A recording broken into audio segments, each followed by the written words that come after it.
Muy buenas tardes, bienvenidas y bienvenidos a este seminario, el primer seminario de un ciclo hecho al alero de razones constituyentes de la Facultad de Derecho y de la Escuela de Gobierno de la Universidad Adolfo Ibáñez.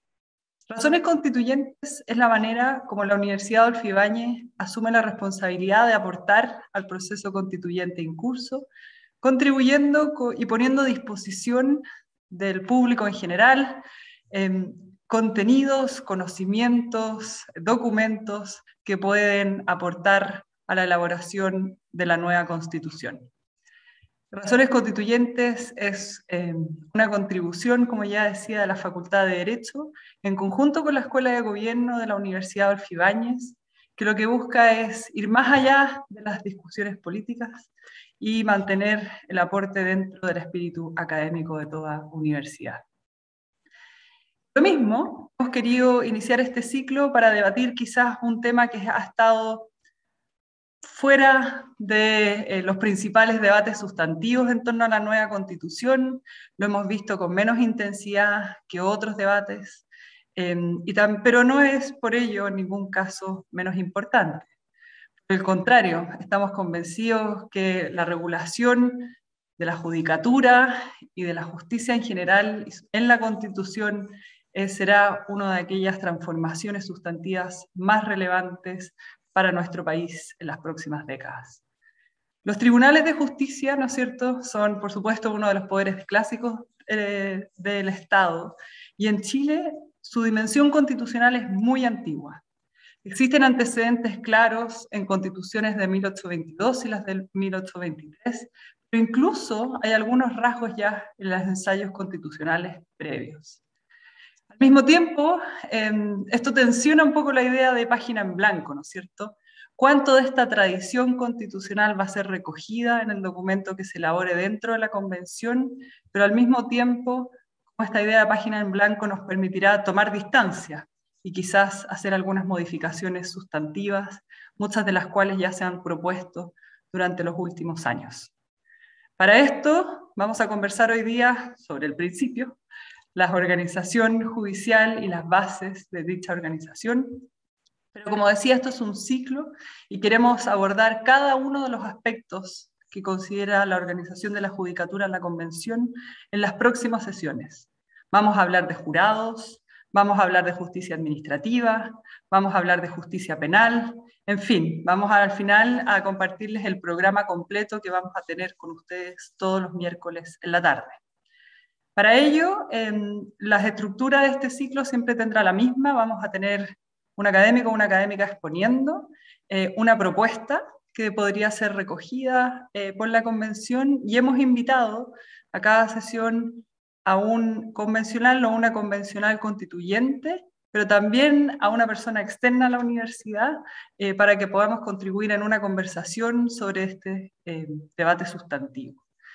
El ciclo de hoy parte con una propuesta elaborada por el profesor Rodrigo Correa. El profesor Rodrigo Correa es abogado, profesor de nuestra facultad, exdecano, y será comentada por dos personas muy conocidas, y me voy a ahorrar sus largos currículum porque si no probablemente pasaríamos la primera parte de este seminario presentándolos. Va a ser comentada por Leonora Echeverry, quien es directora nacional de las Escuelas de Derecho de la Universidad Santo Tomás y actualmente además abogado integrante de la Corte Suprema, así que muy conocedora de lo que vamos a hablar. Y Fernando Atria estaba invitado, ¿no es cierto?, a participar de esta primera conversación.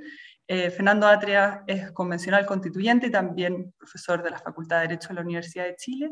Lamentablemente la sesión se ha extendido y entonces él ha enviado un video que vamos a proyectar después de la exposición inicial del profesor Correa. Voy a dar la palabra en un segundo. Los quiero invitar a que después de la primera sección de este seminario ustedes pueden formular preguntas, hacer comentarios, y todo está, por supuesto, abierto a esta discusión que esperamos sea lo más enriquecedora posible. Así es que, dichas estas palabras iniciales de organización, le voy a dar la palabra al profesor Correa, quien va a exponer por 15 y 20 minutos. Antes, quisiera dar algunos agradecimientos muy especiales. Primero, a quienes hacen que este seminario sea posible, a todo el equipo de la facultad y de comunicaciones que trabaja con nosotros. Quiero agradecer al National Endowment for Democracy, quien ha financiado la investigación en curso.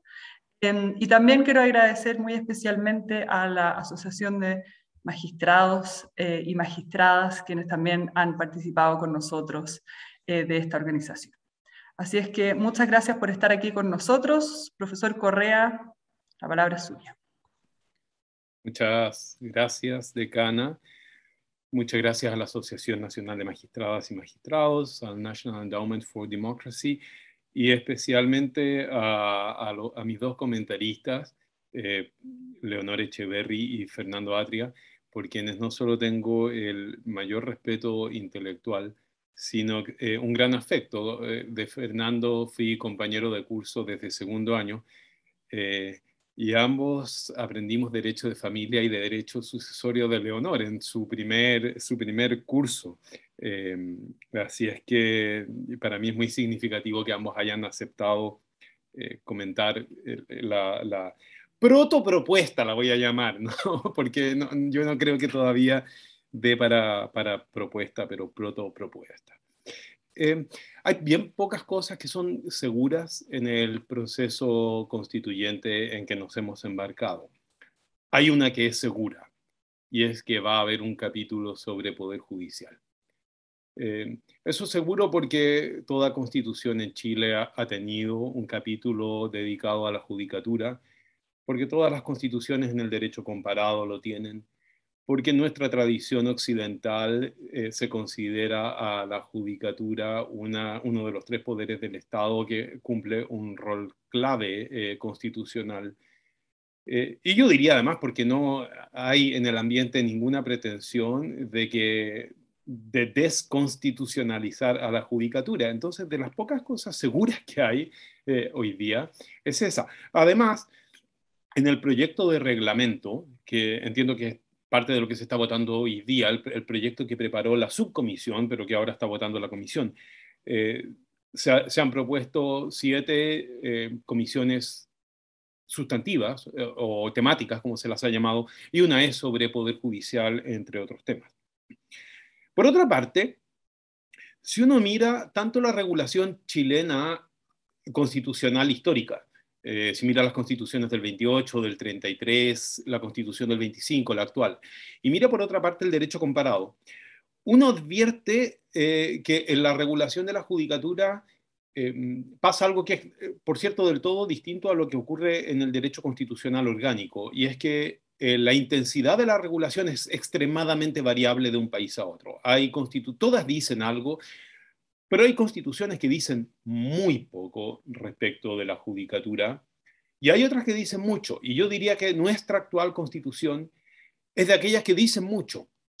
Y una pregunta que naturalmente debemos formularnos es si eso es correcto o no. ¿Cuánto debe decir y cuánto debe dejar al legislador? Sea como sea, el actual momento constitucional es una oportunidad para enfrentar algunas deficiencias que tiene nuestra judicatura. Yo soy de aquellos que piensa que la Constitución debe enfrentar algunas de esas deficiencias, pero dejar el camino abierto al legislador, por diversas razones, algunas de las cuales voy a señalar cuando me refiero a algunas cuestiones específicas. Ahora, me parece a mí que uno puede convenir en que la principal función que tiene la judicatura es asegurar el Estado de Derecho. Y es para asegurar el Estado de Derecho que a la judicatura se le entrega independencia. La independencia tiene por función no liberar al juez de todo constreñimiento para que el juez se solace dictando sentencia conforme a sus particulares convicciones de lo que es justo, sino que la independencia se justifica única y exclusivamente como libertad para que el juez haga lo que tiene que hacer, y lo que tiene que hacer es resolver conforme al derecho vigente. De lo contrario, sencillamente no se justifica. Y esa idea es una idea que no está proclamada con toda claridad en la actual constitución política, y es la primera sugerencia que yo que quiero hacer. La constitución debiera vincular explícitamente la judicatura, los jueces, a la ley, como lo hacen por lo demás, por ejemplo, la constitución colombiana, la constitución española, y con extrema claridad en la vinculación entre las dos ideas, entre la idea de la independencia y la vinculación a la ley, la constitución alemana en su artículo 97. En segundo lugar, me parece que siguiendo la Constitución española, la Constitución chilena debiera constitucionalizar la obligación de motivar las sentencias. Probablemente esto no tiene ninguna demasiada importancia institucional hoy en día, porque esa es una obligación que está bien reconocida en nuestra tradición cultural, pero me parece importante destacar que su dignidad y su importancia es de carácter constitucional. Pero dicho eso, que no creo que genere demasiada polémica, voy a las cuestiones que yo creo que pueden ser algo más polémicas. Mi impresión es que la cultura jurídica chilena se ha erosionado muchísimo en las últimas décadas y en particular se ha erosionado la vinculación a la ley. Y es una erosión que hasta cierto punto hemos abrazado con entusiasmo y de la que yo, sin embargo, soy crítico. Como soy crítico y como en general, en cambio, se celebra, es probable que las propuestas en este punto generen resistencia, pero es mi responsabilidad intelectual transmitirlas. Me parece que hay dos fuentes de erosión, y las dos fuentes de erosión son la vinculación directa al derecho internacional y la vinculación directa al derecho constitucional. Ambas vinculaciones directas a un derecho supralegal han significado entregar a los jueces una significativa libertad para desvincularse de la ley y resolver los conflictos conforme a determinadas preferencias que son relativamente fáciles de sustentar en disposiciones extremadamente amplias y vagas y en ocasiones incluso contradictorias como las que uno puede encontrar en los derechos internacional y derecho constitucional. Mi sugerencia sobre el particular no es naturalmente desvincularse del derecho internacional, ni tampoco del derecho constitucional, pero es que la Constitución enfrente este problema y lo enfrente en particular estableciendo un modo en el derecho internacional para armonizar la ley con el derecho internacional. Yo creo que el mejor modo de hacer esto es el modo británico. El modo británico sencillamente es que los tratados internacionales, y acá hay una diferencia con la costumbre internacional, no se le reconozca valor vinculante inmediato en el derecho doméstico, sino en cuanto ha sido incorporado por una ley. Y lo que la judicatura aplica es la ley. Usualmente la crítica a esta propuesta es que no es respetuosa del derecho internacional. Yo creo por el contrario, que es mucho más respetuosa que el sistema actual. En nuestra práctica actual se ratifica un tratado internacional sin mucha responsabilidad. En cambio, en el sistema británico, cada vez que se ratifica un tratado, el Congreso está obligado a hacer las transformaciones de derecho interno que el formar parte de ese tratado requiere y las hace a través de una ley de implementación, y es la ley de implementación aquella que vincula a la judicatura. Respecto de la vinculación a la Constitución, me parece a mí que hay dos opciones, que son las dos opciones clásicas del derecho comparado. Chile ha experimentado diversas soluciones que no han funcionado bien o no han funcionado del todo bien. Una, naturalmente, es una judicatura constitucional concentrada con un tribunal constitucional, pero que el tribunal constitucional tenga la posibilidad de resolver el asunto, en definitiva, para que no se generen los problemas que se han presentado entre nosotros, entre la Corte Suprema y el Tribunal Constitucional, y un sistema en el cual la judicatura ordinaria carece por completo de jurisdicción constitucional. Eso obliga a revisar, por cierto, el recurso de protección. La segunda posibilidad, y yo creo que ambas están abiertas, es el modelo norteamericano. El modelo norteamericano es radicalmente opuesto a ese. Todos los tribunales tienen competencia para declarar inaplicable por inconstitucionalidad una ley, pero el asunto puede llegar a la Corte Suprema, una Corte Suprema que debiera ser pequeña, debiera haber pocos casos y debiera fundamentalmente unificar la jurisprudencia. Hay parte de la erosión que estamos viviendo, es en buena medida también consecuencia de nuestro sistema universitario y de facultades de derecho. Sabemos que en las últimas décadas han visto una proliferación de facultades de Derecho, y básicamente las universidades las facultades de Derecho hoy día son extremadamente heterogéneas en sus carreras de pregrado, en sus plantas docentes, en sus exigencias, etc. Eso ha generado, creo yo, un quiebre de alguna uniformidad y de patrones compartidos en la profesión legal. A eso se agrega la prácticamente nula regulación de la profesión legal. Ese es un fenómeno particularmente complicado porque hoy día no hay consensos en nuestra profesión respecto de lo que es una buena sentencia, no hay consenso respecto de lo que es un buen argumento, no hay consenso respecto de lo que es un buen libro jurídico. Básicamente está todo en el aire. Me parece que acá hay una consideración que es indirecta. Esto no es algo que la Constitución pueda, en sentido alguno, corregir. No es un problema constitucional. Pienso, sin embargo, que la Constitución no debiera impedir, debiera cuidarse de no impedir regulaciones a las universidades que permitan establecer un mínimo de calidad y de uniformidad en la profesión de abogados. Me parece que debiera eliminarse el principio de inexcusabilidad del modo que está reconocido actualmente. Nunca fue un principio constitucional, no es un principio constitucional en el derecho comparado. En el derecho chileno fue siempre un principio de orden legal, que es donde me parece que corresponde.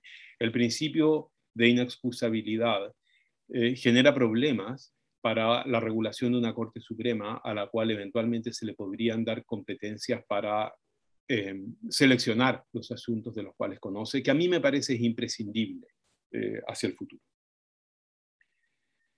Por último, la regulación, por último en esta primera parte, la Constitución actual regula en extremo la Corte Suprema. Esa regulación es relativamente reciente, es solo de la década del 90, ni siquiera es de la Constitución original. Regula el número de sus miembros. Regulación, sin embargo, que no impidió, venía de antes, que ese número no corresponda del todo con la práctica. Y aquí Leonor y yo en algún sentido hemos sido parte, ¿no?, de eso. La Constitución política dice que tiene 21 ministros. Eso no es cierto. O sea, es cierto que tiene 21 ministros, pero la verdad es que son 33 jueces, ¿no?, porque hay que sumar 12 abogados integrantes y eso es muy determinante del trabajo que hace la Corte. Yo creo que no tiene mucho sentido que regule la Constitución, eso debiera dejarlo al legislador. Mi preferencia, debo decir, hoy es una Corte Suprema pequeña. Y creo que la Constitución política debiera dejar abierta la posibilidad de una Corte pequeña, una Corte Suprema pequeña. Quiero decir una palabra de por qué. En el derecho comparado existen los dos modelos de Corte Suprema pequeña, como la de Estados Unidos, con 9 ministros, la Argentina con 5 ministros, en países que son considerablemente más grandes que el chileno, que Chile. Y por otra parte, cortes de término, cortes de casación o cortes supremas muy grandes, como la Corte francesa, que entiendo tiene más de 100 miembros, la Corte italiana, la Corte alemana, etc.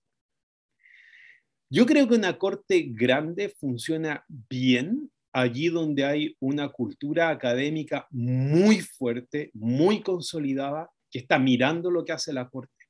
De modo tal, y la está mirando, no solo la está mirando, la está controlando a través de la crítica cotidiana de su jurisprudencia. Pero no solo la está controlando, porque esto puede parecer policíaco, no solo en el sentido policíaco, en el sentido también de que los jueces tienen mucho a dónde recurrir para resolver. La experiencia del juez chileno, y no sé si si estará de acuerdo conmigo Leonor en esto, no, pero fue mi experiencia del tiempo que estuve en la corte y mi experiencia como persona que lee jurisprudencia a veces, es que en Chile los jueces están más bien solos, porque respecto de cualquier asunto mínimamente complejo no se ha escrito nada.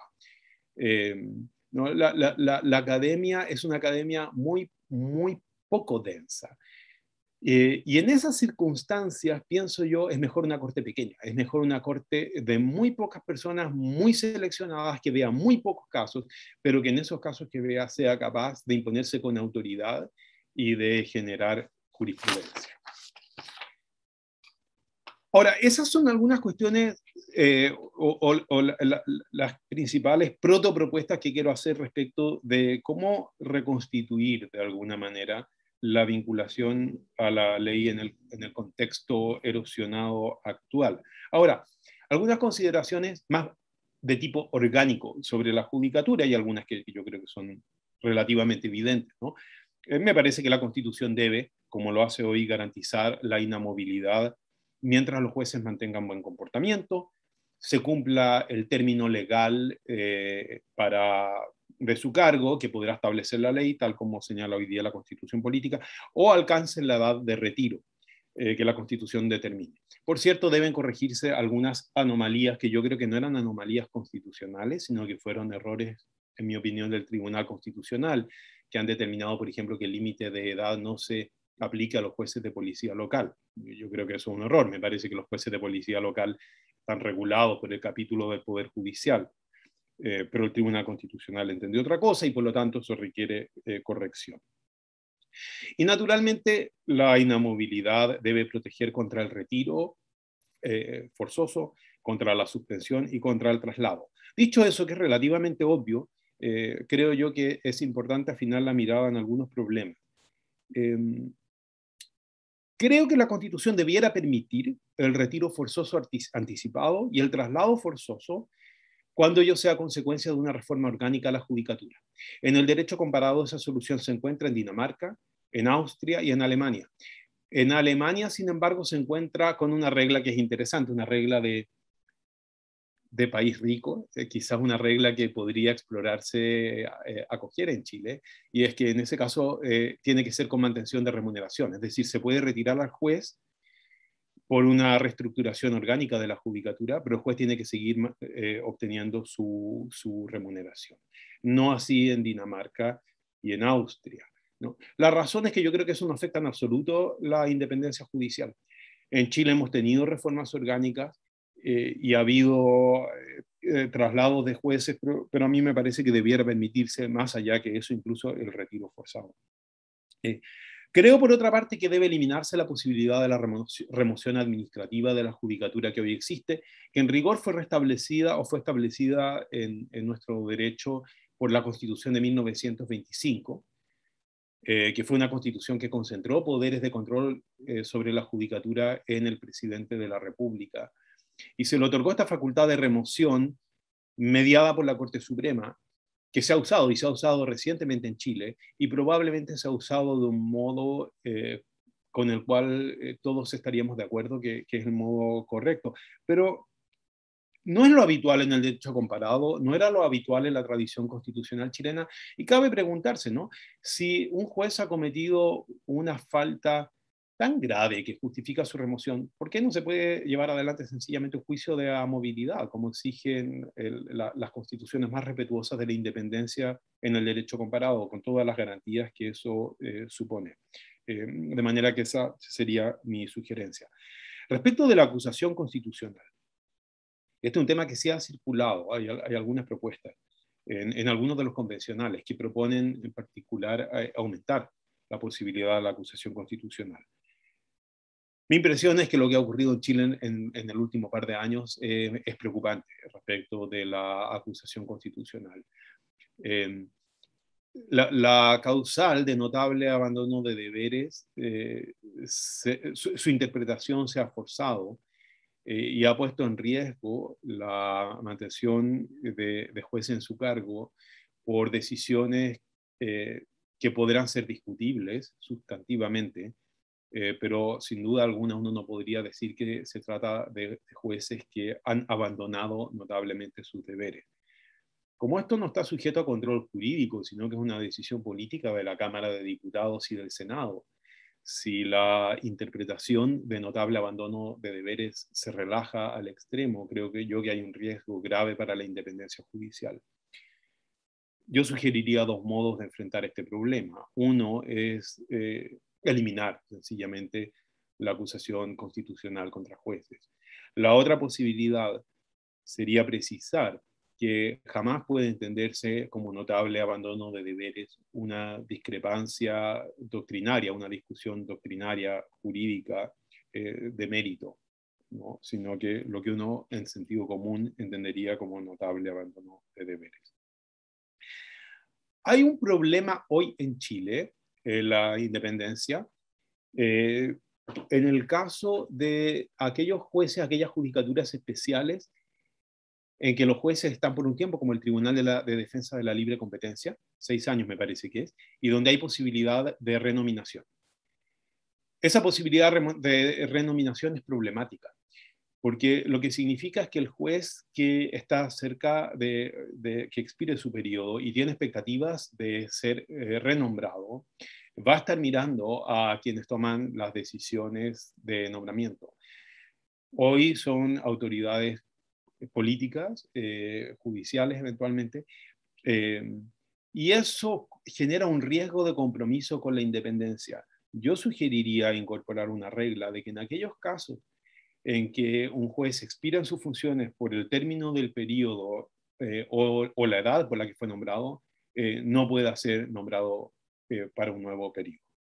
Esto también tiene consecuencias, por supuesto, sobre los abogados integrantes, que hoy día no están sujetos a esa regla, y pienso que debieran estarlo, si es que se mantiene la institución de los abogados integrantes, sobre la cual probablemente la Constitución no va a decir nada, ¿no? Pero si hubiera una regla clara que prohibiera nombrar de nuevo en la judicatura, y yo creo además en cualquier otro cargo público, porque ahí hay un riesgo, se resolvería el problema. Me quedan un par de cosas para terminar. En la Constitución actual no está establecida la carrera judicial, pero el sistema de nombramientos está acoplado a la idea de carrera judicial. Ya el proyecto presentado por el actual gobierno para cambiar el sistema de nombramiento de jueces desacopla ambas cosas, y por lo tanto, si bien no termina con la carrera judicial, deja de mantener en la Constitución política un compromiso con la carrera judicial. A mí me parece que esa es una decisión correcta. Hoy día estamos en una situación bien peculiar, y es que mantenemos la carrera judicial para parte de la judicatura, pero hemos creado judicaturas especiales al margen de la carrera judicial. Es decir, no parecemos estar convencidos con la idea de carrera judicial, tampoco nos hemos atrevido a desmontarla, o quizá no la podemos desmontar porque aparece en la Constitución política a efectos de los nombramientos de ministros de Corte de Apelaciones y ministros de Corte Suprema. Me parece que esta es una decisión que debe dejarse al legislador, y la Constitución debiera, por tanto, desacoplar ambas cuestiones. Y la última cuestión que quiero decir es la financiera. Entre nosotros ha existido por décadas ya la idea en algunas personas de que la independencia judicial requiere de independencia financiera. Me parece que eso es un error. Eso no es correcto. Lo único que la independencia judicial requiere es que no se pueda afectar la remuneración de un juez en particular por el modo que resuelve un conflicto. La verdad es que hoy día ese riesgo no existe, porque las remuneraciones están establecidas con escalas. Aún así, yo creo que sería bueno incorporar esa regla como regla constitucional, una regla de protección de la remuneración nominal frente al poder legislativo y al poder político. Esa regla existe en la Constitución de Estados Unidos y en la Constitución argentina. Pero la independencia judicial, la independencia financiera o la autonomía financiera, más que garantizar independencia judicial, pienso que la compromete, genera problemas de independencia interna de la judicatura, porque genera relaciones muy, muy complicadas y potencialmente peligrosas entre la judicatura y el gobierno. Y francamente no se advierte, o sea, si en definitiva la autonomía económica o financiera significa, en todo caso, que alguien tiene que tomar las decisiones económicas, si es la Corte Suprema o si es una corporación administrativa del Poder Judicial, lo único que significa es que para el juez de primera instancia, quien tiene hoy día la cartera y las decisiones, es otro jefe nomás, pero no hay ninguna, creo yo, vinculación real entre autonomía financiera e independencia judicial. Bueno, yo creo que me puedo quedar hasta aquí para dejar tiempo al saludo y comentario de Fernando Atria, y al comentario de Leonor, y a las preguntas que puedan tener ustedes. Gracias. Gracias, Rodrigo. Vamos a proyectar ahora el video.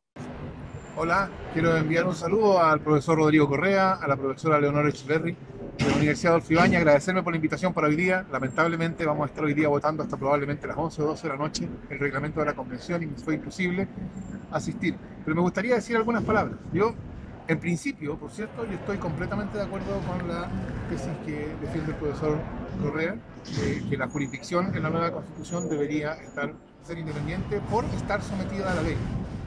La sujeción a la ley es la base del Estado de Derecho. Sin embargo, lo que yo creo que ha pasado en la experiencia política de nuestra generación, es que nosotros hemos sufrido la experiencia de una política neutralizada e incapacitada para decidir mediante la ley problemas sociales. Un ejemplo evidente es el caso de lo que ha ocurrido con las ISAPRE y sus alzas de planes, que han sido condenadas por más de 1.000.000 de casos en más de una década sin intervención legislativa. Y entonces parte de la experiencia política de nuestra generación, que está muy representada en la Convención Constitucional, es que el progreso en materias de derechos sociales o, por ejemplo, en materias de derechos humanos, no ha venido de actividad legislativa, ha venido de, digámoslo así, activismo judicial. Y eso entonces, por supuesto que ha producido, como dice el profesor Correa correctamente, erosión de la cultura jurídica. Eso es verdad y es grave. Y yo espero que eso sea posible de ser solucionado. La nueva Constitución va a contribuir a la solución a eso por la vía de crear una política no neutralizada, que pueda hacerse cargo. Y en la medida en que pueda hacerse cargo de los problemas, entonces la presión por el activismo judicial debería bajar. Yo espero que también que sea posible una solución a la alemana, como dice el profesor Correa, respecto de la función judicial, pero eso está por verse. Hay mucho que discutir sobre esto. Este es un punto muy importante. Nuestra cultura jurídica está erosionada y esa es otra de las consecuencias de la Constitución tramposa. Y esa es otra de las cosas que, de una manera u otra, yo espero que la Convención Constitucional y la Constitución que ella va a proponer tienda a solucionar. Espero que sea con la solución del profesor Correa. Pero aún, incluso si no es así, es un problema del cual hay que hacerse cargo. Gracias.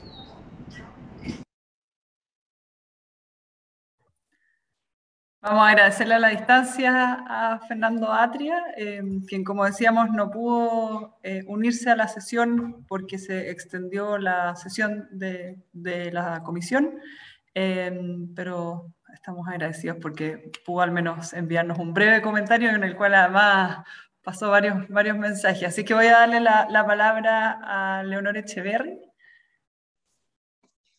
Ahí sí. Gracias, Leonor. Gracias. Bueno, agradecer agradezco a la Universidad Adolfo Ibáñez y sobre todo a Rodrigo por haberme invitado a este comentario. Creo que, tal como él plantea, es un tema que no causa tanta cosa, digamos, como de discusión, lamentablemente, porque quizás a uno que le significa, digamos, más en general, uno querría verlo como preocupado de cómo se va finalmente a decantar en la Constitución estos temas. Sin embargo, me gustaría, digamos, tomar algunas cosas de las que dijo, digamos, efectivamente Rodrigo, que en realidad yo puedo estar de acuerdo, pero quizás no le veo una solución mucho en el derecho chileno. Entonces, yo creo que una de las gracias que tenemos que hacer es hacer una constitución para Chile y no, lamentablemente, para Alemania o para Inglaterra, porque tienen de partida por otra cultura jurídica. O sea, yo creo que el sueño de una Corte Suprema es que pueda elegir los casos, partiendo por ahí. O sea, una de las cosas insólitas es que hasta que uno no va y se sienta, se da cuenta de todos los casos que tiene, de cosas que son absolutamente irrelevantes, de cosas que se han fallado no una, 20 veces igual, y efectivamente no hacen que por eso sea una jurisprudencia mejor ni más relevante. Claramente, digamos, nos tocó con Rodrigo ponerle tanto énfasis a una, digamos, sentencia de una cosa mínima y el mismo énfasis a una cosa que sabíamos que iba a marcar un importante, no precedente, pero sí una importante, digamos, resolución al respecto, y sin embargo uno tenía que pasar, digamos, una misma cantidad de tiempo en eso. Por lo tanto, No veo, eso sí, cambiando eso de la noche a la mañana. No precisamente por el retiro de los jueces, yo creo que en el fondo uno puede hacer una cuestión, la gente no está tan lejana a la edad de jubilación, por lo tanto, claramente se podrían ir retirando de forma paulatina, u otra, como dices tú, retirándose 5 años antes con que se le mantenga, digamos, el sueldo. Pero no sé, o sea, yo creo que habría un cambio de sistema si en el fondo nos acostumbráramos a que no todo puede llegar a la Corte Suprema. Eso, digamos, por un lado. A pesar de eso, yo diría una cosa, aunque no fuera una Corte chica, yo creo que habría que seleccionar y pasar un filtro de los casos. O sea, yo creo que no todo amerita a llegar a la Corte Suprema, y a lo mejor el sistema no es precisamente, en el caso que siguiera siendo una corte grande, no es necesariamente un sistema de que la corte elija, sino que haya ciertos parámetros y filtros que debieran funcionar antes de que la corte se pronuncie sobre ciertos casos. Por un lado. Por otro lado, yo diría que la independencia judicial, por supuesto, que se garantiza cuando yo fallo conforme y estoy sujeta a la ley. Sin embargo, yo, así como Fernando lo enfocó desde el punto de vista de los derechos sociales que no se han podido legislar, yo quisiera decir que lamentablemente eso, cosa, digamos, idílica, y no idílica porque funciona, de ratificar un tratado internacional y que a continuación toda la legislación se adapte al tratado internacional, o sea, me parece que es fantástico, pero es solo pensar, digamos, que cuando se aprobó y ratificó por Chile la Convención de los Derechos del Niño, nos demoramos como 10 años recién en empezar a modificar la legislación de familia. Por lo tanto, mi pregunta en ese sentido yo se la dejo al profesor Correa. ¿Qué es preferible, aplicar el derecho internacional a través del tratado internacional, o decir que la ley siga fallando arbitrariamente y que el juez ante eso tenga que fallar, como dice la ley que ya por el tratado debió haberse modificado y no lo ha hecho? ¿Ya? En ese sentido, yo creo que hay ciertos valores que debieran estar primero, y que en el fondo, si ya en cierta forma nos comprometimos, porque al ratificar los tratados está claro que nos comprometemos a eso, pero otra cosa es que nosotros en la práctica lo hagamos. La legislación siempre va lenta, nos hemos demorado mucho en modificar muchas cosas, por lo tanto, me parece que está bien, puede ser lo ideal que el juez esté sujeto a la ley, pero en la medida en que seamos capaces de adaptar las leyes a los tratados internacionales que nos parecen, digamos, del todo convenientes para nuestro ordenamiento jurídico. Ya no sé si eso, o sea, no me queda tan claro porque eso va a atentar contra la independencia del juez, el hecho que pueda, lo cual no implica, y en eso sí que comparto plenamente, que el hecho de que el juez sea independiente significa que puede hacer absolutamente lo que quiera y fallar de acuerdo a los prejuicios o de acuerdo a las opiniones personales. Yo creo que en eso, digamos, está claro. Ahora, yo trataría de ver también la independencia desde un punto de vista que Rodrigo, digamos, soslayó un poco, que es el asunto de los famosos nombramientos. Yo creo que es difícil pensar en nombramientos que sean independientes netamente cuando participan los poderes del Estado y las cúpulas del Poder Judicial. O sea, claramente tú dices, sí, efectivamente yo empiezo a fallar de determinada forma.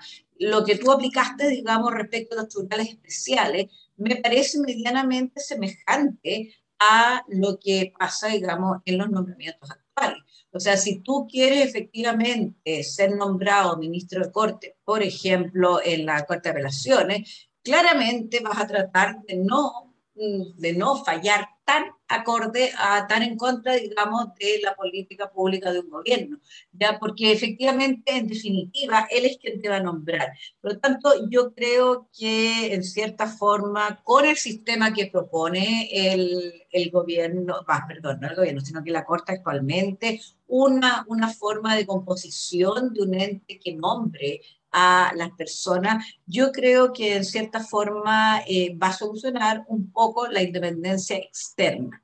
Yo creo que esto de que uno dependa en general, no tanto del contenido de las cosas que ha hecho, de los fallos que ha dictado, sino más bien si estamos más de acuerdo o menos de acuerdo en determinada postura. Yo no sé si podría decir que le va a influir si le va a influir al juez al fallar, pero en cierta forma va a tener más cuidado. O sea, yo creo que si ve que es el minuto en que va a ir en una terna, yo creo que en cierta forma va a decir, por lo menos estos 6 meses, no es que trate de hacerlo, sino que uno va a tratar de, en el fondo, no tratar de vulnerar tanto las convicciones de quien se supone que lo va a nombrar. Por eso digo que, bueno, el sistema del anónimo va a ser nombrado también, quizás puede ser muy exagerado, pero sí un ente, digamos, intermedio que pudiera ser. Lo otro es que yo siempre he pensado que la independencia también se logra con la capacitación. Yo creo que uno de los grandes quizás fallos en cualquier profesión, y por eso en el Poder Judicial también, es que mientras más seguro esté de mis decisiones, en el fondo más claro y más voy a poder ser independiente. Yo creo que eso es algo que en cierta forma, si bien podemos pensar que no va a haber una carrera judicial, yo no estoy tan seguro de si es bueno sacar la carrera judicial, pero sí yo estoy de acuerdo en que la carrera judicial vaya de acuerdo a las capacitaciones y a la forma, digamos, de que cada persona va mejorando sus conocimientos. Yo creo que es peligroso alguien en cualquier profesión, alguien que se dedica y que tú lo asemejaste, digamos, en la calidad de las escuelas de derecho, que por supuesto no hay nadie que hoy en día diga cómo tienen que ser para asegurar su calidad, pero digamos, a mí me parece que toda persona que ingrese al Poder Judicial debe tener una obligación de capacitarse en los temas, digamos, que primero le interesan, pero segundo, los temas que le tocan, que muchos jueces hoy en día no eligen dónde van a ejercer. Por lo tanto, y tampoco, quizás muchas veces tampoco eligen el tema por el cual cambiarse. Muchas veces, digamos, lo eligen por diferentes motivos, o porque quieren acercarse a la ciudad, y ese es el espacio efectivamente que se abre, y por lo tanto, creo que por lo menos hemos tratado de sostener siempre que, de acuerdo, por ejemplo, a la escuela de la magistratura en Francia, todo el mundo que se cambia de jurisdicción tiene obligación de pasar por lo menos un mes en capacitación intensiva respecto del puesto que va a asumir. Hoy en día en Chile, digamos, eso no se hace. Sé que la academia ha hecho un sinnúmero de cosas, pero eso, digamos, no lo ha hecho porque en el fondo las personas hoy en día se cambian y efectivamente empiezan rápidamente en el nuevo puesto. Ahora, lo otro es el sistema de calificaciones por los superiores tampoco me parece que sea tan sano, en el sentido de que tampoco es una cuestión anónima, lo que ha llevado además a que si uno se fija, todas las calificaciones son espléndidas, o sea, todos tienen una nota entre el 6,5 y el 7. Ahora, y uno dice, bueno, cuando uno estaba en la universidad, si se sacaba un 5, algunos celebraban, pero esto no es porque todos sean tan buenos, ni porque todos, digamos, se les dé la carrera, es porque en el fondo, es cierto, hay una situación de que quien tiene un 6 es malo, lo cual es realmente, digamos, absurdo. Entonces, claramente, no es posible. Ahora, es posible que alguien te ponga una mala nota si no efectivamente no estás de tus preferencias, bueno, puede pasar. En general lo pasa y eso nos ha llevado a poner excelentes notas a todo el mundo, lo cual en el fondo no digo que no se la merezca, sino que digo que no es una especie de calificación. Lo otro yo creo que perjudica en el fondo es que el gobierno judicial esté en manos efectivamente de la Corte Suprema. El gasto de tiempo, la administración, hace que si tú les conversas con ellos te das cuenta que el tiempo que tienen para resolver los casos, para fallar, para estudiarlo, es bastante poco respecto a la cantidad de tiempo, digamos, que tienen que administrar en estas otras cosas. Eh, lo otro, digamos, es poder decir cómo, digamos, la Corte y cómo, digamos, en general el Poder Judicial va a mantenerse, digamos, independiente de, hoy en día yo te diría, del medio, ¿ya? Yo quizás no sé hasta qué punto comparto, o sea, compartiría, y en eso estoy de acuerdo, digamos, con el profesor Atria, de decir efectivamente que si la legislación estuviera acorde al avance de la sociedad chilena, quizás no habría muchas cosas que tener que solucionar aplicando directamente la Constitución, ¿ya? Y por lo tanto, yo creo que en ese sentido tendríamos que pensar, y no, y no usarlo como, entonces le damos los medicamentos a algunos que efectivamente los piden y llegan, ¿ya? Por lo tanto, me parece que es cierto que hay que mejorar eso. Ahora, por último, para cerrar, quiero decir, ¿qué es lo que uno pretende que vaya en la Constitución? ¿Ya? Es cierto, como dices tú, lo que está seguro es que un capítulo de Administración de Justicia ese va a ir, ¿ya? Pero ¿en qué sentido? Bueno, yo creo que tiene que ir una forma, digamos, de cómo se compone el Poder Judicial. Yo soy partidaria de las constituciones cortas y pequeñas, digamos, dándole la facultad a la ley, la mayoría de las atribuciones que tiene. Soy partidaria, por supuesto, de incorporar los jueces de policía local al sistema judicial. Me parece que no es posible que exista unos jueces que son tan importantes y que podrían hacer mucho más, que dependan, digamos, de las municipalidades y del alcalde que va estando en ese minuto. Yo buscaría un sistema que no necesariamente tendría que estar ahí, pero que sí en alguna forma lo rigiera de cómo efectivamente se van a nombrar las personas que pertenezcan al Poder Judicial. Y creo que llega la hora en entender que tiene que haber no el sistema del Consejo de la Magistratura, porque hemos visto, digamos, que no ha sido lo más feliz en la mayoría de las partes, pero sí un sistema de nombramiento en que no dependa ni de los gobiernos ni los legisladores de turno. Tiene que ser una cosa, digamos, en que se profesionalice más el sistema del Poder Judicial.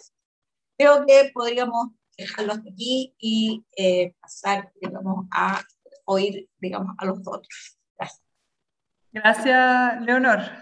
Tenemos harta materia que cubrir, así que antes de darle de nuevo la palabra al profesor Correa, que me imagino que va a querer hacerse cargo no sé si vamos a alcanzar a todas, pero al menos de algunas cuestiones, voy a sumar una pregunta y invito a quienes nos están viendo que puedan hacerlo a través de la sección preguntas y respuestas. Esta es una pregunta que voy a leer de Eduardo Gallardo. Y dice, suponiendo que debamos tener una Corte Suprema más reducida, que solo se ocupe de cuestiones jurisdiccionales, que funcione en pleno siempre y con certioraria, cuestión que comparte, ¿no resulta conveniente abrir la totalidad de los cargos de la Corte Suprema a abogados externos, es decir, eliminar la carrera y que llegar a la Corte Suprema no sea un ascenso?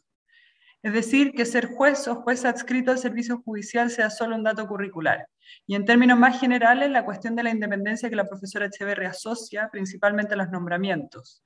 ¿No se abordan más bien eliminando la carrera y los ascensos una vez que se entra al servicio, sin perjuicio del diseño de mecanismos de nombramientos? El solo incentivo del ascenso para cualquier juez de primero o segundo grado constituye, a modo de ver de Eduardo Gallardo, un problema estructural tratándose de la independencia. Aprovecho de formular esa por mientras para que pueda ser abordada ahora y, como decía, quienes tengan preguntas pueden irlas formulando a través de preguntas y respuestas, no de chat, ojo, ahí en los iconos. Profesor Correa. Gracias. De alguna manera, el magistrado Gallardo me interpretó en un punto en el cual estaba pensando a propósito de la intervención de Leonor. Es cierto que yo soslayé la cuestión de los nombramientos y es efectivamente una cuestión clave. Yo diría un par de cosas acá. Primero, el problema de los nombramientos en Chile, creo yo, es un problema de procedimiento, pero no es solo ni en primer lugar un problema de procedimiento. en algún sentido ha devenido tanto un problema de procedimiento porque hay un problema sustantivo, y es que la cultura jurídica chilena carece de estándares compartidos que pueda imponer a la política. O sea, en un país con una cultura jurídica fuerte, con un colegio de abogados fuerte, los políticos no pueden nombrar a cualquier persona a un tribunal. La cultura jurídica se impone informalmente, no es necesario que haya procedimientos. En Chile, la verdad es que no estamos de acuerdo en lo que es un buen juez. O sea, profesores de derecho de distintas universidades tenemos opiniones radicalmente discrepantes sobre un modelo de buena sentencia, por ejemplo. Algunos pensamos que una sentencia es estupenda y otros pensamos que... Y eso es un quiebre cultural que ha habido en la unidad de la comprensión del derecho en Chile, que es muy complicado, porque eso significa en el fondo que como no hay resistencia profesional a lo que hagan los políticos, esto está entregado completamente a la política. Entonces yo no soy muy optimista al respecto, pero bueno, algo tenemos que hacer. Y respecto a lo que hay que hacer, yo creo que Eduardo Gallardo tiene toda la razón y Leonor tiene toda la razón, pero el punto es, Leonor, es cierto. Por cierto, a ver, no es necesariamente cierto que el juez que aspira a una promoción a la Corte de Apelaciones o a la Corte Suprema y que ve la posibilidad de una ventana cerca, vaya a tener más cuidado. Hay un riesgo, incluso de que subconscientemente, ¿no? Porque está pensando, pucha, me gustaría ese cargo y ve una posibilidad, incluso subconscientemente eso afecte el modo en que está resolviendo ciertos casos. Y eso es un problema. Pero como dice Eduardo, ese problema se produce porque existe la pretensión de ascender. Si nosotros acabáramos con esa pretensión del todo, el problema desaparece. Y yo en esto no solo comparto, sino que soy más radical que Eduardo Gallardo. Yo abriría no solo la Corte Suprema, sino que las Cortes de Apelaciones. Yo haría que se pueda acceder a las Cortes de Apelaciones desde fuera y que, como dice Eduardo Gallardo, ser juez sea uno de los currículums, o sea, que haya un concurso al currículum, al concurso a ministro de Corte de Apelaciones pueden postular jueces, pero también pueden postular abogados que tengan ciertos años de ejercicio profesional o académico y compiten entre sí sus currículums. Y claro, si las ternas y las quinas están entregadas a la judicatura, las posibilidades del externo de entrar en una terna o quina son cero. Pero si la terna o quina o el nombramiento lo realiza un órgano externo, como está proponiendo el gobierno, y en ese sentido sí creo que es interesante y comparto con Leonor que hay un avance en el proyecto enviado por el actual gobierno que crea una comisión de nombramiento de jueces. Se abre efectivamente la posibilidad de acabar completamente con la carrera judicial como hoy la entendemos. Y eso a mí me parece una opción que tenemos que mirar en serio. Yo no la resolvería en la constitución política, eso es lo que quise decir. Yo dejaría entregado esto al legislador, haría simplemente que la constitución política no prejuzgara. Hoy prejuzga, el nombramiento de jueces, como está en la constitución política, respecto de ministros de Corte y de ministros de Corte Suprema, supone la carrera judicial, porque está la idea de las ternas, las quinas, las listas de mérito, está la calificación supuesta, todo eso, ¿cierto? Yo todo eso creo que se debería eliminar, como hace el proyecto del gobierno. Por supuesto que hay un riesgo, y hay un riesgo que hay que mirar con mucho cuidado. El órgano de nombramiento de jueces que propone el gobierno está integrado por 5 personas. Por último, uno puede decir de la formación de ternas o quinas, capturar a toda una corte de apelaciones que tiene que formar una terna, o capturar a toda la Corte Suprema, porque además no basta capturar a un ministro, ¿no? Como votan con el sistema que votan, en que no son votaciones sucesivas, sino que es una sola votación, habría que capturar a toda la Corte.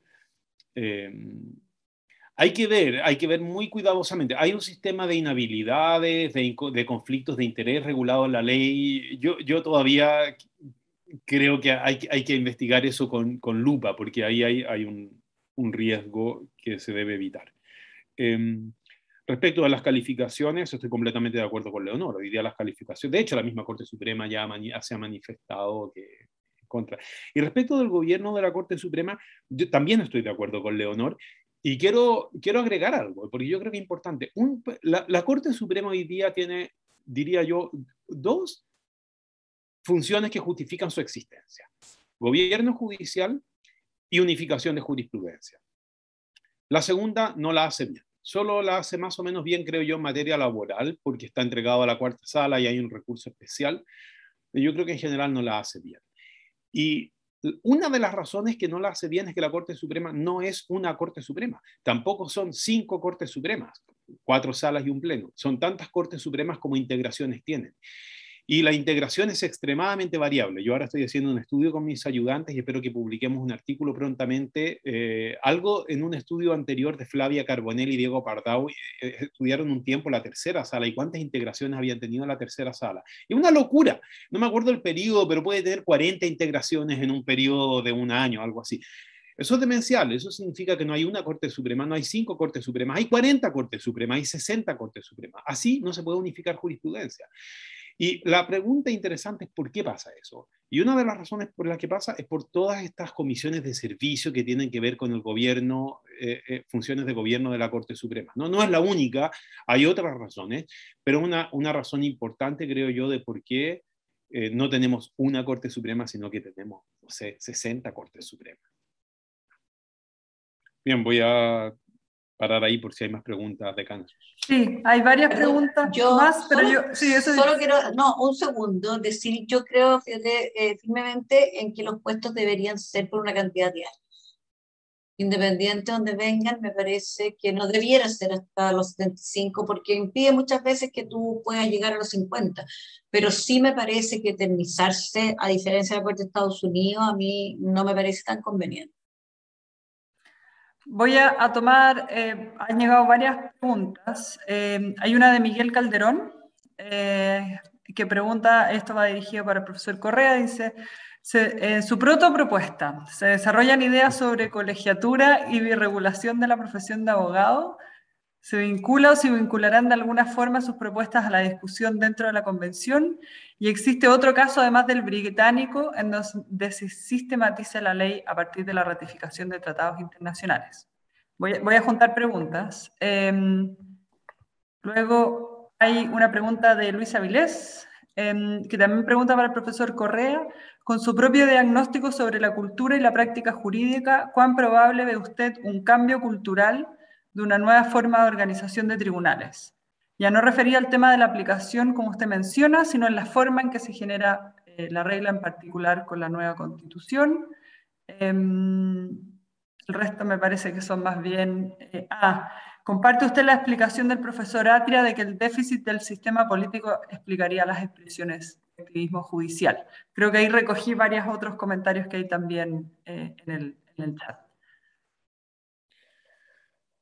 A ver, respecto de los tratados, es en general, sí, hay más países que Inglaterra. En general, los países de la órbita, o sea, de influencia del common law, es decir, Estados Unidos no, porque Estados Unidos tiene una regla.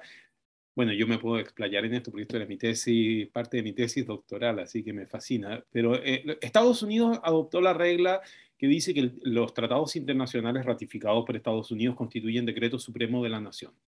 Y por lo tanto le dieron efecto directo. Y la razón tuvo que ver con la estructura federal. El problema que tenía Estados Unidos es que el tratado de paz con Inglaterra no estaba siendo respetado en los distintos estados y el Estado federal carecía de herramientas para imponerlo. Esto antes de la Constitución. Y la Constitución resolvió eso con esta cláusula. Pero aparte de eso, en general los países de tradición anglosajona, es decir, Canadá, Nueva Zelanda, Australia, qué sé yo, Sudáfrica, son países en los cuales que adhieren a la regla de que los tratados internacionales no son derecho interno. Lo que es derecho interno es el derecho de implementación. Y por lo tanto, la práctica de esos países es que cada vez que ponen en tabla un tratado para ratificarlo, se preguntan inmediatamente, es parte del trabajo que el gobierno tiene que hacer, cuáles son todas las adaptaciones que requiere el derecho interno para que podamos ratificar este tratado internacional y cumplirlo, no estar en incumplimiento, ¿no? Y yo pienso que con todos los problemas que eso puede conllevar, más tiempo, yo creo que es una práctica más responsable que dejar entregado esto a la judicatura. Esa es la primera parte de la pregunta del señor Calderón. Respecto de la colegiatura, tengo la impresión de que hoy día es inviable la colegiatura obligatoria. Pero es un tema que hay que pensar. No lo tengo resuelto y es una cuestión que hay que pensar para la constitución política. Lo que de todas maneras hay que pensar en todo caso es alguna forma de control ético de la profesión. No sé si entendí muy bien la pregunta de Luis Avilés. Claro, yo no soy muy optimista respecto, o sea, obviamente que aquello que uno pueda hacer es función de la cultura que tiene. Si uno vive en un país con una cultura jurídica empobrecida, bueno, hasta cierto punto lo podemos arreglar con la constitución política y con reglas. Hay tanto que uno puede hacer, ¿no? Y hay un montón de cosas que uno no puede hacer. Yo no soy particularmente optimista en ese sentido. Sí creo, como dije, y por lo tanto no espero mucho. Creo, sin embargo, que algunas cosas se podrían esperar. Uno tiene, por ejemplo, el ejemplo de Estados Unidos, que es un ejemplo también de una cultura jurídica con facultades de derecho muy disímiles, y donde, sin embargo, no está desarmado todo. Y yo creo que una función de ¿cómo llamarla? De dar ciertos estándares culturales se hace a través de la propia Corte Suprema. O sea, la Corte Suprema cumple esa función y yo creo que la puede cumplir porque es una Corte que resuelve muy pocos casos, que tiene certiorari, como se llama, o sea, tiene la facultad de decidir qué tiene, y los fallos son intelectualmente una delicia. O sea, son usados para enseñar en las universidades, uno podrá estar de acuerdo o en desacuerdo, pero son de verdad piezas extremadamente interesantes de análisis y yo creo que tienen influencia cultural significativa. Claro, yo esperaría poder tener algo así. Yo estoy de acuerdo con Leonor, en el sentido que no espero que eso pueda cambiar de la noche a la mañana. Lo que me gustaría es una constitución que deje abierta la posibilidad de ese cambio. La constitución actual no lo deja, o sea, tiene una Corte Suprema de 21 ministros, más los 12 abogados integrantes que tenemos, etcétera. Una Corte Suprema que por inexcusabilidad es muy cuestionable que se le pueda dar control sobre las... Y hay un problema adicional, que es un problema distinto que vamos a discutir en otro seminario el 29 de septiembre, por si quieren venir, que es el contencioso administrativo. Buena parte de los problemas que tiene la Corte Suprema en lo jurisdiccional tienen que ver con que en Chile no existe un contencioso administrativo en forma, que el contencioso administrativo por defecto es el recurso de protección, y está esta locura de que el recurso de protección lo conoce de la Corte de Apelaciones y en apelación a la Corte Suprema. O sea, en Chile la Corte Suprema es tribunal de apelación en un montón de cosas. Lo cual carece de sentido estructural. O sea, si uno dijera hay que pensar esta cuestión de cero, uno no le entregaría a la Corte Suprema la segunda instancia en un contencioso administrativo, donde, como dice Leonor, se ven, perdón, este es un gusto que no se da, pero recuerda los casos que uno recuerda, y recuerdo haber estado en la tercera sala en una discusión en una comunidad de un edificio en que había un prostíbulo y los comuneros que estaban muy molestos con el prostíbulo, los dueños de departamento, adoptaron una regla de que la administración del edificio, cada vez que entrara un cliente del prostíbulo, le tenía que hacer firmar una declaración donde decía estoy consciente que el comercio sexual es ilegal, tenía que firmar y mostrar su nombre y dejar su nombre y su carnet, con lo cual ustedes comprenderán, el prostíbulo murió.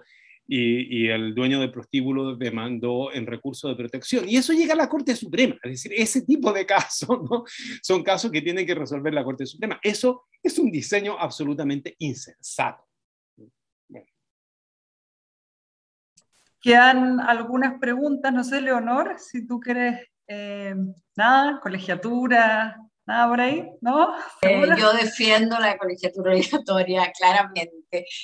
Yo creo que me basta con que la Constitución levante la prohibición que está hoy en día dicha de otra forma, por la libertad de asociación. Me parece, digamos, que los gremios deben fortalecerse, que el control ético debe depender de los pares. No podemos dárselo nuevamente a los tribunales ordinarios justicia. Yo no lo veo inviable la colegiatura obligatoria. Hay que pensar que en Chile, digamos, tuvimos la colegiatura obligatoria por mucho tiempo y no había problema. Vimos lo que pasó cuando el colegio decidió que la colegiatura prefería que fuera obligatoria. La mayoría, digamos, no le gustó, pero yo no pretendo que, o sea, y nadie pretende que la colegiatura obligatoria se declare en la Constitución. Lo que se pretende es que no la impida la Constitución y que una ley, digamos, lo haga. Porque claramente nosotros hicimos todo un estudio al revés y no habían países en Europa, la mayoría de los estados norteamericanos, todos tenían, digamos, colegiatura obligatoria para poder ejercer. Por lo tanto, la necesidad del control ético va más allá, pero además no solo eso, hay que determinar, eso sí, cuál es el rol que van a cumplir los colegios profesionales. Eso yo creo que es tan importante como el control ético por parte de los pares y de los colegios, pero y el código de ética unificado. Yo creo que son cosas por las que hay que tratar de bregar, sobre todo teniendo en cuenta la gran cantidad de escuelas de derecho que existen hoy en día en nuestro país. Yo creo que necesitamos factores unitarios de cosas que dependan de lo mismo y no en el fondo que cada cual estime conveniente y el que no quiera someterse a ningún control ético simplemente no se colegie. Gracias, Leonor. Rodrigo, quedan dos preguntas, quizás si puedes muy brevemente, y no sé si vas a poder hacer eso. Una es sobre recursos y acciones constitucionales y cómo eso se compatibiliza con una Corte Suprema con posición pequeña. Lo tocaste muy brevemente, ¿no es cierto?, cuando mencionaste el recurso de protección, ahí al pasar. Y la segunda sobre la propuesta de los tratados internacionales. Hay una pregunta si dice que si esa propuesta es para todos los tratados que se incorporan al derecho interno o si se hacen distinciones entre si son tratados de derechos humanos y otros tratados. Sí. Déjame decir una palabra respecto de lo de colegiatura obligatoria antes. Yo creo que tiene que haber control ético de pares. En eso estoy completamente de acuerdo con Leonor. Solo sugiero, para que lo pensemos, desacoplar el control ético de pares de la idea de colegiatura. Y cuando digo que creo que lo veo inviable, quiero decir que lo veo culturalmente inviable. Estas son anécdotas, ¿no? Pero yo estoy en un chat de WhatsApp de mis compañeros de generación de la Facultad de Derecho de la Universidad de Chile, de todos tus alumnos, Leonor, y cuando salió lo del colegio, viera la reacción negativa. Y estamos hablando de gente de 50 y tantos años. Si yo hoy día a los alumnos les hablo de la posibilidad de colegiarse, la reacción es muy fuerte en contra. En fin, pero eso. Respecto de los recursos constitucionales, lo que pasa es que yo creo que en Chile nos engañamos. Llamamos recursos constitucionales a cosas que no son recursos constitucionales. El recurso de protección, o sea, una vez, yo les voy a contar, una vez cuando estaba en la tercera sala, en alguno de estos recursos de protección como el que acabo de mencionar, yo pregunté, ¿y cuál es el derecho acá afectado? Y el presidente de la sala me miró con cara de, qué tierno este abogado integrante, y me dijo, mire, usted tiene toda la razón técnicamente, pero acá eso no nos preocupa, o sea, nos olvidamos de eso hace muchos años. Entonces, la verdad es que es mentira, es un recurso informal para reclamarte cualquier cosa, de problemas entre vecinos, de problemas de contencioso administrativo, etcétera. Y yo diría, es una locura que esté entregado a las Cortes de Apelaciones y a la Corte Suprema. No tiene ninguna racionalidad de diseño institucional. Los recursos constitucionales propiamente tales, recursos de inaplicación de la ley, básicamente es eso, creo yo. Sí, eso pueden llegar a la Corte Suprema y serán unos pocos al año. No creo que sea pensable que sea mucho. Pero como dije, yo creo que hay dos modelos y hay que optar. Está el modelo concentrado y está el modelo difuso. Tenemos que optar por uno de los dos. En Chile hemos tenido una cosa intermedia. Respecto de los tratados, hay tres posibilidades. Hay dos variables importantes. Una es la variable tratados de derechos humanos respecto de los demás. Jimena Fuentes, por ejemplo, una destacada internacionalista, también favorece la propuesta que yo favorezco, pero ella haría una excepción con los tratados de derechos humanos. Y entendería que los tratados de derechos humanos sí serían directamente aplicables. Esa es una consideración. Yo no la haría. Yo soy más radical que ella. Creo que los tratados de derechos humanos son los que más problemas plantean de vaguedad y que por lo tanto suelen ser un cheque en blanco. La segunda consideración es temporal. Si una regla así se aprobara, ¿vale para todos los tratados aprobados ya o solo para el futuro? Y yo creo que habría que tener una regla transitoria. Y la regla transitoria hay que pensarla bien y depende de la envergadura, habría que estudiarlo, pero uno podría tener una regla, por ejemplo, que para todos los tratados aprobados o ratificados antes de la entrada en vigencia de la nueva Constitución sean aplicables directamente por los próximos 5 años, qué sé yo, y darle 5 años al Congreso para que vaya adecuando la legislación. Habría que estudiarlo bien, pero yo tendría esas dos consideraciones sobre ese punto. Muchas gracias, Rodrigo. Gracias a Leonor por su tiempo y por sus comentarios. Yo creo que planteó varias cuestiones que veo a Rodrigo apesumbrado por la cantidad de cosas que va a tener que hacerse cargo y de seguir dándole vuelta. Rodrigo menciona esto que es una protopropuesta. Yo creo que más que eso, hay varias partes que ya están publicadas en el sitio web que mencioné al principio, razonesconstituyentes.cl. Están publicadas bajo distintas entradas, pero como decíamos, este es el inicio de un ciclo y lo que queremos abordar son las distintas dimensiones. Los dejamos invitados desde ya para el próximo miércoles, en que vamos a hablar sobre algo que ha salido a raíz de las candidaturas presidenciales, quizás con mayor fuerza, sobre la posibilidad de instaurar un sistema de jurados en Chile. Vamos a tener la experiencia cordobesa. Así es que, y luego de eso vamos a hablar de justicia constitucional, garantías constitucionales en los juicios penales y justicia administrativa, algo que aquí se tocó al pasar. A paso al último aviso, Razones Constituyentes también tiene un podcast y participa el profesor Correa. Así es que si quieren escuchar comentarios sobre el funcionamiento de la convención, pueden encontrarlo para quienes estén en Spotify. Razones Constituyentes también se llama el podcast. Así es que muchas gracias. Seguro vamos a seguirle dando vuelta. Yo tenía varias preguntas, pero aproveché de saltármelas porque vamos a tener varias oportunidades más para volver sobre estos temas y por supuesto para seguir aportando a la discusión constituyente. Hay muchos agradecimientos en el chat, aprovecho de transmitírselos al profesor Correa y por supuesto a Leonor. Muchas gracias y que tengan muchas gracias, buenas déjame noches. agradecer a mí también. Muchas gracias, Leonora, y muchas gracias, Fernando, gracias. por mandar ese video. Muchas gracias a ustedes.